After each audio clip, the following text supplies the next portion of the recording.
Hello दोस्तों, मैं आपका बहुत बहुत स्वागत करता हूं आपके अपने channel Indian institute of stock market पर। आप लोगों ने मेरी ईटीएफ वाली बहुत सारी वीडियोस देखी होगी। अब उन वीडियोस के नीचे आप लोगों ने उसको खूब सपोर्ट किया, आप लोगों को वीडियोस पसंद भी आई और मुझे ऐसा लगा कि आप लोगों को पसंद है ये जानना कि ईटीएफ में आगे और क्या क्या संभावना बनेगी। तो उसी के हिसाब से मेरे को स्पेसिफिकली वीडियो के नीचे कमेंट आए थे कि आप हमें एक बार PSU 20 के बारे में भी बताएं। तो मैं आप लोगों के लिए PSU 20 के बारे में भी जानकारी ले आया हूँ। रूल बहुत ही सिंपल है, रूल आप लोग जानते हैं कि गिरेगा हम खरीदेंगे। तो जितने भी लोगों को ये डाउट होता है कि यहाँ पर मैंने ले लिया था, मैं ऊपर में बाइंग करके बैठा हूँ, मैं क्या करूँ, तो मैंने आप लोगों को सजेशन दिया है कि आप उसको एज अ स्विंग ट्रीट कर रहे थे, आप उसको एज ए इन्वेस्टमेंट कन्वर्ट करें कि हमें डरना नहीं है। अगर वो नीचे जा रहा है तो हम उसमें आराम से बैठेंगे, पैनिक करके सेल नहीं करेंगे। अगर हमें पैसों की जरूरत है, हमें लगता है इस पैसे को मैं कहीं और लगा करके अच्छा रिटर्न निकाल सकता हूँ, तो बेचने के बारे में कंसिडर करना है। ध्यान से देखिए आप, अगर आपने PSU 20 ले लिया, एग्जांपल में भी अपन चलेंगे चार्ट पर कि PSU 20 क्या है, कैसे निकलेगा। उसके लिए क्या आप करना, ट्रेडिंग व्यू पे जाना और वहां पर डालना PSU BNK 20 जो कि हमें बाय करनी है। अब ये जो PSU BNK 20 है ना, इसको हम अगर ट्रेड करने को जाते हैं तो यहां पर क्या कंडीशन बनती है कि हम जितने पब्लिक सेक्टर बैंक से उसमें अपनी पोजीशंस बनाते हैं। अब किस वेटेज में बनाते हैं, कैसे बनाते हैं, ये मैं आपको ऑलरेडी बता चुका हूं, पर फिर भी आप ध्यान से समझिए। इसमें कौन से बैंक मिल जाएंगे आपको, SBIN मिल जाएगा, बैंक ऑफ बड़ौदा मिल जाएगा, यूनियन बैंक मिल जाएगा। तो जो भी गवर्नमेंट के बैंक से वो हमको यहाँ पर दिखाई देंगे। अब उनका क्या परसेंटेज है, कैसे चेक करेंगे, किस हिसाब से फंड मैनेजर्स उनमें पैसा डिस्ट्रीब्यूट करते हैं, उसके लिए आपको मैंने तरीका बताया था कि आप लोग जाकर के वेटेज चेक कर सकते हैं कि वेटेज के हिसाब से कंपनी कैसे परफॉर्म करेगी और उन कंपनी के हिसाब से हमारा ETF परफॉर्म करने वाला है। तो अब अपन आ जाते हैं वापस से समझने कि यहाँ पर मैं आपसे क्या बता रहा था कि अगर चीज नीचे को गिर जा रही है, जैसे अभी आपको डाउट किया था कि यहाँ पर चीज नीचे को गिर जा रही है, अगर गिर जाएगी तो मैं क्या करूं, जो अधिकतर लोगों को डाउट होता है, जिनको पैनिक क्रिएट होता है। बेचने का रूल बहुत ही सिंपल है। आपने यहां पे खरीद लिया, अपन एक एग्जांपल लेते हैं, आपने यहां खरीद लिया, अगले दिन मार्केट ने क्रैश किया, मार्केट एकदम गंदा घुसा, तो आपको पैनिक में सेल नहीं करना है। जिस दिन मार्केट घुस रहा है उस दिन मैं सेल नहीं करूंगा, मैं ग्रीन कैंडल ही बेचूंगा। आपको क्या करना है, अगर आपको पैनिक में सेल करना भी पड़ रहा है तो आप ये कोशिश करो कि जिस दिन ग्रीन होगा उस दिन बेचूंगा, लाल कैंडल नहीं बेचूंगा। यह मैं आपको पहली शिक्षा दे रहा हूं जो कि आपको बिल्कुल ध्यान में रखनी है। मैं जो है सिर्फ और सिर्फ ग्रीन कैंडल को सेल करूंगा और लाल कैंडल को मैं बाय करता हूं। वो तो हमारे बाइंग का नियम है ही। हमारा नियम क्या, एक बार नियम में डिस्कस कर लेते हैं। हमारा नियम आप लोगों को पता होगा कि अपन ये बोलते हैं यहां पर कि मैं दो तरीके से मार्केट में इंटरेस्टेड हूं, एक स्विंग के फॉर्म में और दूसरा जो है इन्वेस्टमेंट के फॉर्म में। इन्वेस्टमेंट के फॉर्म में मैं मेरे लिए वेल्थ बनाना चाहता हूं। अब बहुत से लोगों को यहां पर यह भी डाउट होता है कि आप जो है इतने सारे ETF बता दे तो मैं किस में पैसा लगाऊं। मैंने ऐसा बिल्कुल भी नहीं बोला कि आपको सब में लगाना है। आपको जिसमें स्विंग की अपॉर्चुनिटी नजर आ रही है, अपने टेक्निकल्स के हिसाब से, अपने फंडामेंटल के हिसाब से, उसमें आपको जाके पैसा लगाना है और उसके बाद उसके हिसाब से देखना है, समझना है कि ये कितना ऊपर को मूव कर सकता है। अगर आप ठीक हुए तो आप उसमें बढ़िया वाला प्रॉफिट बुक करना या उसमें और इन्वेस्टमेंट लगा के उसको कंटिन्यूस ऊपर की तरफ चलने देना। जो मेरा रूल है कि ये ऊपर की तरफ जा रहा है, यहां पर मैंने कुछ बाइंग करी, प्राइस ऊपर की तरफ गई, फिर साइडवेज हुई, यहाँ पे फॉल हुआ तो यहाँ पे कुछ बाइंग हुई, मेरा नेट एवरेज यहाँ आया और यहाँ से फिर रैली हो गई तो मेरा नेट एवरेज यहाँ का था, यहाँ तक का प्लस बनने लगा, तो ये मेरा नेट रिटर्न निकल करके आ रहा है। ये स्विंग की कैसी कंडीशन है। पर अब गड़बड़ी क्या होती है कि मैं नेट बायर था, मैंने क्या करा, यहाँ जाके खरीद लिया।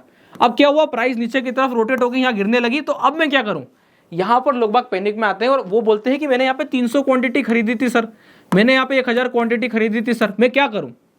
तो ऐसे लोगों का मेरे लिए सजेशन है कि आप लोगों को अगर हार्ड एंड फास्ट मनी की जरूरत है, सुनिएगा ध्यान से, और आप उस पैसे को कहीं और इस्तेमाल करना चाह रहे हैं मार्केट के बाहर, तो एक बार बेचने के बारे में कंसिडर करना।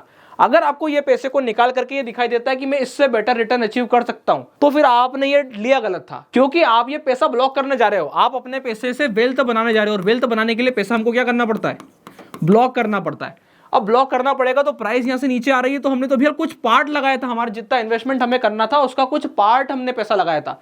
एग्जांपल के तौर पे अगर आपने यहां पर 1 लाख रुपए लगा दिए, अब ये नीचे आ गया 20%, तो आपको 20,000 रुपए कम दिखाई देगा अपनी कैपिटल में, तो आपका 1 लाख कितना हो जाएगा, बोले 80,000 बच रहा है। तो क्या ये पैनिक करने की कंडीशन है, क्या मुझे यहाँ पे एग्जिट करना चाहिए, बिल्कुल भी नहीं। मुझे ये पता है कि आने वाले साल भर के अंदर में जितना परसेंटेज ये गिरा है उतने परसेंट के हिसाब से मैंने एक रूल बनाया होगा कि 1% गिरेगा तो मैं 25,000 का खरीदता हूँ, 1% गिरेगा तो मैं 5,000 का खरीदता हूँ, 1% गिरेगा तो मैं 500 रुपये का खरीदता हूँ। तो उसके हिसाब से आपको अपनी बाइंग को कंटिन्यू करना पड़ेगा। अच्छे को डाउट था, 1 लाख रुपए को ऊपर खरीद लिया, अब मैं 1% गिरने में 500 रुपये का खरीद सकता हूँ, बिल्कुल खरीद सकते हो। आपकी एवरेजिंग में टाइम लगेगा, पर जब दोबारा से आपको स्विंग की अपॉर्चुनिटी दिखाई दे तब आप अपनी कैपिटल को बढ़ा देना। आपको ये देखना है कि जब मार्केट चलेगा तो मैं ज्यादा फंड इन्फ्यूज करूंगा, जब मार्केट गिरेगा तो मैं कम कम फंड डाल के उसको धीमा धीमा एवरेज करते रहूंगा। तो ये ओवरऑल ईटीएफ के बहुत सारे नियम है जिसमें से आप अपनी पसंद के अनुसार अपनी पसंद का एक ईटीएफ चुन करके उसमें पैसा लगाओगे। अब बात कर लेते हैं पीएसयू की, कि यहाँ से पीएसयू की क्या कंडीशन नजर आती है, और ओवरऑल इस जगह से अगर मैंने पीएसयू में पैसा लगा कि मैं ऊपर में फंस गया तो मैं क्या करूं, जिसके लिए लोग बाग डाउट में थे। तो ध्यान से देखिए, पहले मैंने आपको कंडीशन बता दी है कि आप कौन से कैटेगरी के आपको आइडेंटिफाई करना पड़ेगा। अगर आपको मार्केट के बाहर पैसा निकाल के ले जाना है, मुझे दोबारा जरूरत नहीं है, ठीक है, मेरे को दोबारा एंट्री नहीं करनी है, मेरे को यहाँ पे पैनिक वाली सिचुएशन है, मुझे पैसे की कभी और जरूरत पड़ रही है, कहीं और जरूरत पड़ रही है, तो ये जो लेवल है इस वाले लेवल के नीचे आपको खाली कर देना चाहिए। आपको समझ जाना चाहिए कि अभी टाइम टेकिंग है, अगर मुझे मेरा पैसा रिकवर करना है तो वो टाइम टेकिंग होगा। तो 72 का एक ऐसा लेवल होगा जिसपे आपको आकर के वेट करना है। अगर प्राइस यहाँ आकर के वापस से ऐसा थोड़ा बहुत नीचे करके वापस से टर्न अराउंड लेती है तो आप आराम से वेट कर सकते हो, तो वेट करो, अदरवाइज अपना पैसा निकाल लेना, कोई उसमें दिक्कत नहीं है। यहाँ तक आने की संभावना इसकी पूरी पूरी बनती है। तो अगर आपको लग रहा है कि पैसा निकालना है तो ये एकदम करेक्ट जगह दिख रही है, आप यहाँ से एक बार पैसा निकाल लेना, कोई दिक्कत नहीं है। पर अब बात कर लेते हैं, ये मैं किनकी बात कर रहा हूँ, जिनको मार्केट के बाहर पैसा चाहिए कि हमें पैसे की जरूरत है तो क्या बेच दें, तो फिर अलग सिनेरियो बनता है। पर अब मैं यहाँ पे किनकी बात कर रहा हूँ, जो लोग ऑलरेडी मार्केट में बैठे हुए हैं, जिनको मार्केट का अनुभव है, पर उन्होंने क्या करा, इस वाले जोन की खरीदी करी, अभी प्राइस घूम करके इस वाले जोन पे आ गई है, क्या करें, डाउट है, क्या करें। आपने अपना नियम बना के अगर देखा हो और आपने अभी तक की रैली अगर पीएसयू की देखी हो तो आपको एक चीज पता है कि कोई बहुत अचंभे की बात नहीं है कि अगर मार्केट में अगली रैली आना शुरू हुई तो अब की बार शुरू पे टच करेगा। कोई अचंभा लगता है, नहीं लगता है। मैंने खुद पीएसयू की रैली देखी, आपने अपन सबने साथ में पीएसयू की रैली पूरी देखी है। अब ये समझो कि ये नीचे आया किसकी वजह से, वो आइडेंटिफाई करने के लिए क्या करना पड़ेगा। मैं गया नीचे, मैंने ये देखा यहाँ पर 33% ये क्या बोलता है कि मैं अपना पैसा स्टेट बैंक ऑफ इंडिया में लगाता हूं। मतलब आपने मुझे 100 रुपए दिए तो 33 रुपए में सीधा स्टेट बैंक ऑफ इंडिया में लगाता हूं, उसके बाद 15% में सीधा बैंक ऑफ बड़ौदा में लगाता हूं, और उसके बाद 12% सीधा कैनरा बैंक में, और बाकी का बचा हुआ 12% पंजाब नेशनल बैंक में। मेरा काम खत्म हो गया। जिस हिसाब से परसेंटेज इन्होंने तय कर रखा है, 60% के आसपास का वेटेज आ चुका है, और जहां पर 60% के आसपास का वेटेज आ जाए आपको वहीं रुक जाना चाहिए। आपने अगर इन 4 बैंकों का सही तरीके से एनालिसिस कर लिया कि कब ये 4 बैंक ऊपर जाने वाले हैं, अगर आपने 4 बैंकों को समझ लिया तो आप अपने फंड पे डिसीजन ले पाओगे। अब यूं किन की बात कर रहा हूं मैं, कि जो लोग समझदारी से अपना पैसा बाहर निकालते हैं तो उनको समझदारी में क्या देखना है, एक बार मैं एसबीआई का चार्ट देखूंगा, एक बार मैं बैंक ऑफ बड़ौदा का, एक बार कैनरा बैंक का और एक बार पंजाब नेशनल बैंक का, उनके सपोर्ट ड्रॉ करूंगा, और उसके बाद देखूंगा कि अगर प्राइसेस इन सपोर्ट के नीचे निकल रही है तो मैं अपने ईटीएफ को स्विच करूंगा, इस वाले ईटीएफ को बेचूंगा, किसी और में पूरा पैसा निकाल के लेके जाऊंगा। पर अगर प्राइस सपोर्ट से पलटना शुरू कर रही है तो फिर मैं इसमें और फंड ऐड करूंगा। बस इस हिसाब से मुझे वर्किंग करनी है। तो चलिए एक एक करके शुरू करते हैं। पहले अपन चेक करते हैं एसबीआईएन को। सीधे में आया, पहले मैंने ये देखा कि यहाँ पे पीएसयू की क्या स्थिति है, 72, मतलब 72 एक अच्छा सपोर्ट है, ये चीज ध्यान रखनी है अपने को। अब आ जाते हैं अपन एसबीआईएन पर।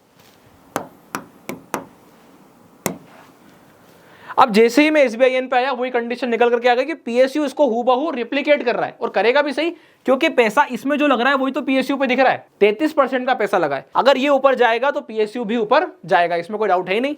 इसका सपोर्ट क्या निकल के आता है, अगर आप ध्यान से देखोगे तो आपको सामने के सामने दिखाई देगा यहाँ पर कि ये आ रहा है अपना सपोर्ट, ये जो है अपने 800 रुपए के आसपास का एक बढ़िया सपोर्ट आ गया है। अगर प्राइस 800 के नीचे निकलती है, इन दैट केस ये वाला जो फॉल आया है ये फॉल कंटिन्यू करता है, तो प्राइस कहां जाकर रुकने वाली है, प्राइस जाके रुकने वाली है 720। तो अभी हाल के लिए पीएसयू पे कोई तेजी नजर नहीं आ रही। क्यों नहीं आ रही, क्योंकि फिलहाल कहां पे सिचुएशन बन रही है, एक फॉल की सिचुएशन बन रही है। अगर मार्केट 840 को पार करेगा एसबीआईएन पे तो आप समझ जाना कि पीएसयू 20 पलटी मार देगा। क्या कंडीशन बनी, एक स्टेट बैंक से एक चीज समझ में आती है कि अगर 840 के ऊपर एसबीआईएन निकाल देगा तो मैं पीएसयू 20 में पलटी मार दूंगा, और तब मैं अपने फंड की साइज को बढ़ा के लगा सकता हूं। अदरवाइज अभी मुझे थोड़ा सा वेट करना चाहिए। क्यों, क्योंकि मुझे पता है कि 720 के आसपास तक मार्केट आ सकती है। क्लियर, आगे देखते हैं। अगला स्टॉक क्या है, अगला स्टॉक है अपना बैंक बड़ौदा। बैंक बड़ौदा को आप ध्यान से देखोगे तो ये ऑलरेडी अपने सपोर्ट के लेवल पर आ चुका है। अगर ये जैसे ही एक बार 255 और 260 के लेवल को पार करके खड़ा होगा, आप समझ जाना यहां से पीएसयू में सुधार आने लगा है। तो क्या कंडीशन बन के आ रही है, एसबीआईएन 840 के ऊपर और बैंक ऑफ बड़ौदा 260 के ऊपर। इसके पहले तक अगर मार्केट इसके नीचे टिक रहा है तो वो पीएसयू 20 को नीचे ही ड्रैग करने वाला है। तो 2 बैंक यहां पर क्लियर हो चुके हैं। आगे की तरफ बढ़ते हैं। अब कैनरा बैंक का आपको क्लियर कट सामने सिचुएशन दिखाई दे रही है, वही सेम सिचुएशन है कि ये भी अपने सपोर्ट के आसपास है। तो मैंने क्या देखा कि अभी तक मैंने 3 बैंक देखे, एक देखा मैंने एसबीआईएन, एक देखा मैंने कैनरा, और एक कौन सा देखा मैंने, बैंक बड़ौदा। इन 3 में से मैंने क्या देखा कि ये अपने सपोर्ट के पास है, ये अपने सपोर्ट के पास है, और इसमें सपोर्ट में थोड़ा सा टाइम है। ध्यान से देखिए। अब परसेंटेज का वेटेज क्या था, 33, 15, 12 ऐसे ही परसेंटेज का वेटेज था। तो अगर ये दोनों बैंक अपने सपोर्ट के पास आ चुके हैं और अगर ये ऊपर की तरफ चलना शुरू करेंगे और एसबीआई नीचे की तरफ जाएगा, तो अल्टीमेटली आपस में एक दूसरे को काउंटर कर रहे हैं। यहां पर पीएसयू 20 वहीं रुका रहेगा। तो यहां से एक चीज निकल करके आती है कि मेरे को चीजों को काउंटर में करके देखना पड़ेगा। ये चीज आप लोगों ने नहीं सीखी होगी यहां पर, क्या कि आपको ऐसा देखना पड़ेगा कि क्या टॉप 3 में से टॉप 2 ऊपर की तरफ चलने को रेडी है और दिख भी रहे हैं। अगर आप देखोगे बैंक ऑफ बड़ौदा और केनरा बैंक यहां से अपने सपोर्ट पर हैं, अच्छे स्ट्रेंथ दिखा रहे हैं। यहां पर अगर केनरा बैंक 110 रुपए के आसपास के लेवल के आसपास आता है और वहां से अगर ऊपर करके चलना शुरू होता है तो पीएसयू ऊपर में होल्ड करेगा और एसबीआई सपोर्ट पे जाने से पहले पलट गया तो पीएसयू चलना शुरू कर देगा। ध्यान क्या रखना है यहां पर, अभी हर चीज को चलने में टाइम है। अभी यहां पे स्पेसिफिक लेवल्स को ब्रेकआउट होना बाकी है। जब तक मार्केट उसको ब्रेक नहीं करता है आपको तेजी देखने को नहीं मिलने वाली है। ये चीज का ध्यान रखना है। लास्ट बैंक के अपन उसको भी एक बार चेक करते हैं। तो अब जो है मैं यहाँ पे लास्ट बैंक पे आ गया हूं, जिसकी बात कर रहा था मैं, यूनियन बैंक। कंडीशन क्या दिखाई दे रही है, ध्यान से देखो। सिचुएशन यहाँ पे दिख रही है कि इसका जो रिसेंट सपोर्ट है फिलहाल वो 110 रुपए के आसपास का दिखाई पड़ता है, 115 से 110 रुपए। और जिस हिसाब से इसका पेस था, इसने वाले सपोर्ट को ब्रेक डाउन किया है। तो एक चीज बिल्कुल क्लियर है, मैं आपको हमेशा बताता हूं कि मार्केट ने एक स्ट्रॉन्ग सपोर्ट को ब्रेक डाउन किया और उसके नीचे अगर वो 4-5 दिन टिक रहा है, इसका मतलब वो क्या बोल रहा है कि वो एसएल कटवा चुका है ऊपर के पैनिक बायर्स की।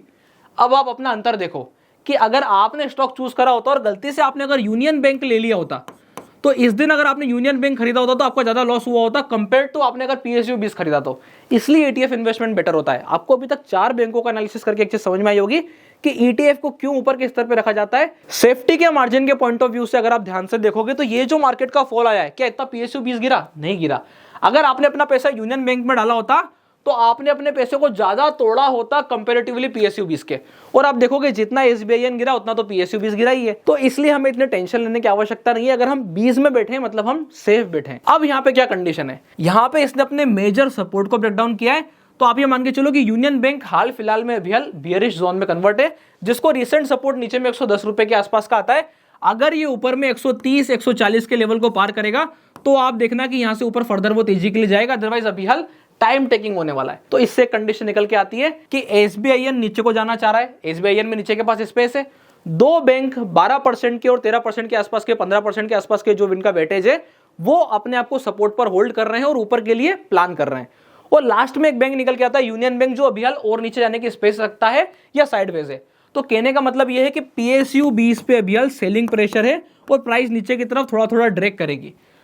कब तक करेगी ऐसा? जब तक एसबीआई नीचे को ड्रैग कर रहा है। अगर एक बार एसबीआई पलटा और उसने 840 का लेवल पार किया तो आपको ऊपर में तेजी दिखने लगेगी। ये जो मैं आपको एसबीआई के बारे में बता रहा हूं कि अगर यहां से इसने ये 840 का लेवल पार कर लिया तो आपका पीएसयू 20 जो है वो अपने आप ही ऊपर की तरफ का मूव दिखाने लगेगा। अब यहाँ पे बात आ जाती है, 2 लोगों के मन में यहाँ पे डाउट आएगा। एक वो जो बोलेगा कि हम रूल फॉलो करें, पीएसयू 20 तो नीचे आ रहा है, हमें बाइंग करना चाहिए क्या? और दूसरे वो लोग कि हमें चार्ट समझ में आता है। तो देखिए, अगर आपको सब कुछ समझ में नहीं आता, ये जो मैंने जैसा एनालिसिस किया, अगर आप लोग ऐसा एनालिसिस नहीं कर पाते हो तो आपको अपने रूल पे स्टिक रहना है। मुझे तो 3:15 पे आके देखना है कि मार्केट ने क्या करा। अगर वो लाल है तो मैंने मेरे परसेंटेज के हिसाब से बाइंग कर लेनी है। मैंने जो कुछ भी मेरा परसेंटेज तय कर रखा है उस परसेंटेज के हिसाब से मुझे बाइंग करनी है। मुझे दिमाग नहीं लगाना है। अगर मार्केट ज्यादा नीचे ड्रैग होगा और नीचे जाएगा तो मैं परसेंटेज में शिफ्टिंग कर दूंगा। जैसे मुझे लग रहा है मार्केट मद्दा हो सकता है, नीचे आ सकता है, परसेंटेज में शिफ्टिंग कर दो। 1% गिरने पे 500 रुपए का खरीदना शुरू कर दो, अगर आप 2000 का खरीद रहे थे तो। अब बात आ जाएगी फिर से कि इतने सारे बैंक, अरे किसने बोला ही नहीं, इतने सारे ईटीएफ किसने बोला ही नहीं। अगर आप पीएसयूज में इंटरेस्टेड थे और आपने पीएसयू की पहले वाली रिलीज में प्रॉफिट बनाया है तो यहां पर वाले फॉल में घबराने की आवश्यकता नहीं है। अब अगर आपने पहली बार पीएसयू 20 में इन्वेस्टमेंट किया, पहली बार, और मैं मान के चलता हूं आपने यहां पे पकड़ लिया, पीएसयू 20 का चार्ट ओपन कर रहा हूं मैं। अब आपने जो है यहां पर इन्वेस्टमेंट कर दिया कि उस दिन बिल्कुल तेजी में आप जो है चढ़ गए, तो उसके हिसाब से क्या कंडीशन बनती है? तो पहली चीज तो अगर ये मेजर फॉल में आपने माल बेचा नहीं तो आपको डरने की आवश्यकता है नहीं। अभी ये जो है आपका रिसेंट सपोर्ट आता है और वहां पर प्राइस ऑलरेडी होल्ड कर रही है। ये क्यों होल्ड कर गई? एसबीआई होल्ड कर रहा है इसलिए, और 2 बैंक अपना सपोर्ट बना चुके हैं इसलिए। यूनियन बैंक ज्यादा नीचे गया पर उसको बाकी के बैंकों ने काउंटर करा और नीचे से भी जो अदर बैंक है छोटा छोटा परसेंटेज रख रहे हैं उन्होंने थोड़ा बहुत होल्ड किया होगा। अब यहां से अगर प्राइस अभी हाल के लिए जब तक जो है 80 के ऊपर नहीं निकलती, आप समझ जाना कि यहां पर वीकनेस कंटिन्यूअस बनी रहेगी। तो पैनिक नहीं करना है, अपने को अपने रूल के हिसाब से बाइंग करना है। अब बात आ जाती है मेजर कंडीशन की अपन बात कर लेते हैं जो सबसे इंपॉर्टेंट है, और वो ये है सीधा सीधा कि ये अगर 60-62 रुपए की रेंज में आ गया तो मैं क्या करूं? तो आप कुछ नहीं कर सकते। अगर आपने अभी खाली नहीं किया तो आप यहां पे वेट ही करोगे, आपको फंस के बैठना पड़ेगा। इसलिए स्टॉक मार्केट जो बोला जाता है कि रिस्की किस टर्म्स में हो जाता है कि मेरा पैसा ब्लॉक होता है। अब क्यों ब्लॉक बोल रहा हूं मैं? ब्लॉक इसलिए बोल रहा हूं क्योंकि मैं कहां पे हूं? ETFs में हूं। तो जब भी अगली रैली आएगी, वो अगली रैली के लिए आपको वेट करना पड़ेगा कि तब जाके मेरा फंड फ्री होगा। तब तक मैं क्या करूंगा, अगर मेरे पास 80 रुपए की एवरेज थी, तो जब ये यहां आएगा तो मैं कोशिश करूंगा मेरी एवरेज को मैं 70 रुपए लेके आऊं। इसलिए हम उतना खरीदेंगे जितना हम 60-62 रुपए लाने पर भी झेल पाए। क्या आ सकता है? जी हाँ, बिल्कुल आ सकता है। अगर मार्केट ने अपने मेजर सपोर्ट को ब्रेकडाउन किया और SBIN अगर एक बार 800 रुपए के नीचे निकल करके टिक गया, अभी तो झटका मारा है उसने नीचे की तरफ, पर अगर वो नीचे टिक गया तो वो फिर इसको उठने नहीं देगा, क्योंकि वो 33% के आसपास का वेटेज रखता है। तब तक हमें क्या ध्यान रखना है कि अगर SBIN 800 के इंपॉर्टेंट लेवल के नीचे निकल रहा है, वो ब्रेकडाउन कर रहा है, तो हमें थोड़ा सा ध्यान रख करके चलना है। ये वाली स्थिति बन सकती है अगर मार्केट ज्यादा नीचे करेक्ट होगा, SBIN नीचे करेक्ट होगा तो आपको होल्ड करेगा। आपको पैनिक नहीं करना है, प्राइस नीचे जाती दिखेगी आराम से जाने दो। ETF है, धीमा धीमा बाइंग करना है, धीमा धीमा बाइंग करके चलना है। एग्रेसिव बाइंग करोगे अब आप यहाँ आके थोड़ा सा यहाँ से यहाँ टूटा, आदमी क्या गलती करता है, यहाँ पे था 1 लाख का खरीद दिया, अभी इतना सा टूटा 1 लाख का और खरीद दिया। अरे इतनी जल्दी किस बात की है? आपको समझना पड़ेगा कि SBIN अभी नीचे को ट्रैक कर रहा है। मुझे साथ में दिख रहा है 2 बैंक अपना सपोर्ट बना रहे हैं, पर चौथे नंबर का बैंक फिर से नीचे गिर रहा है। तो ऐसे में अगर चौथे नंबर का बैंक अपना यूनियन बैंक अगर फिर से नीचे को जाएगा तो यहां पर सेलिंग प्रेशर पड़ेगा। तो मेरे को जल्दबाजी नहीं करनी है। जिस समय मुझे SBIN चलता दिखाई देगा, मैं उसी वक्त ही एंट्री करने के बारे में प्लान करूंगा। तब तक मैं बहुत धीमा धीमा वर्क करूंगा। बस हमें जो है इतना सा काम रख के चलना पड़ता है। अगर हम ETF में इन्वेस्टमेंट करते हैं तो थोड़े बहुत स्टॉक के एनालिसिस करने के बाद हम हमारे ETF के इन्वेस्टमेंट को बहुत बेटर तरीके से इंप्रूव कर सकते हैं। मैं एक पूरा जोन छोड़ सकता हूं जहां पर मुझे पैसा नहीं लगाना है, और किस पॉइंट पर जाके मैं एक बार पहली बार हिट करूंगा कि मुझे जाके पैसा लगाना चाहिए। तो आई होप आप लोगों को क्लियर हो गया होगा यहाँ पर कि कैसे PSU20 को हैंडल करा जाता है, और इसी प्रकार से आप कैसे बाकी ETFs को हैंडल कर सकते हैं। अगर आप लोगों को कुछ सीखने को मिला हो, नॉलेज अच्छा लगा हो, तो वीडियो को लाइक करें, चैनल को सब्सक्राइब करें, और इसी प्रकार के ETF से रिलेटेड शानदार कंटेंट के लिए अगर आपको मजा आ रहा है, कुछ सुनने में अच्छा लग रहा है, तो कमेंट करना बिल्कुल भी ना भूलें, ताकि मैं इसी प्रकार के शानदार वीडियोस बनाते रहूं। इसके अलावा अगर आप लोगों ने अभी तक अपना डीमैट अकाउंट नहीं खुलवाया है, तो डिस्क्रिप्शन के नीचे आपको लिंक मिल जाएगा, आप जाके अपना डीमैट अकाउंट ओपन करा सकते हैं। तब तक के लिए बहुत बहुत धन्यवाद।